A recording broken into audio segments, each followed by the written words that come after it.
America వాడు చెప్పాడని వినే రకమైతే మోడీ కాదు. ట్రంప్ భుజం మీద చేయగలడు.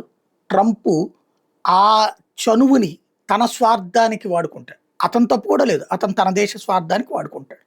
అదే సందర్భంలో తన దేశ స్వార్థం నరేంద్ర మోడీకి ఉంటుంది. వ్యక్తి స్వార్థం ఉండదు. ట్రంప్కి వ్యక్తి స్వార్థం ఉంటుంది. పాకిస్తాన్తో అతని స్నేహంలో అమెరికాకి ప్రయోజనంతో పాటుగా తన వ్యక్తిగత ప్రయోజనం ఉంది.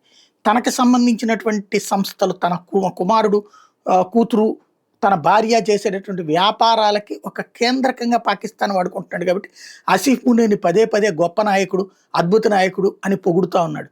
ఒక తీవ్రవాద దేశపు సైనిక అధికారిని, తీవ్రవాదులకి పెద్దన్నని, తీవ్రవాదుల్ని నడిపించే సైనిక అధ్యక్షుడిని తీసుకొచ్చి గొప్పోడని చెప్తున్నాడు అంటేనే అతనిలో నైతికత లేదన్నటువంటిది అర్థమైపోతుంది.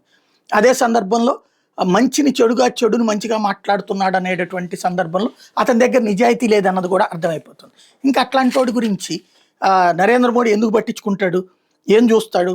తాజాగా చూస్తే 2018లో యాక్చువల్గా ఇరాన్లో చాబహార్ పోర్ట్ తీసుకోవడానికి ముందుకొచ్చాం. ఇప్పుడు ఆ చాబహార్ పోర్ట్కి సంబంధించినటువంటి అంశంలో కీలకమైనటువంటి అడుగులు పడుతున్నాయి. అది ఆపే ఉద్దేశం లేదని భారత ప్రభుత్వం తేల్చి చెప్పింది. దాన్ని ఆపమని చెప్పేసి, దాన్ని తీసుకోవద్దని చెప్పేసి అమెరికా చెప్తున్నా సరే దాన్ని అంగీకరించలేదు మోడీ సర్కార్. ఆ చాబహార్ పోర్ట్ మన చేతిలోకి తీసుకునేటందుకే మొగ్గు చూపింది.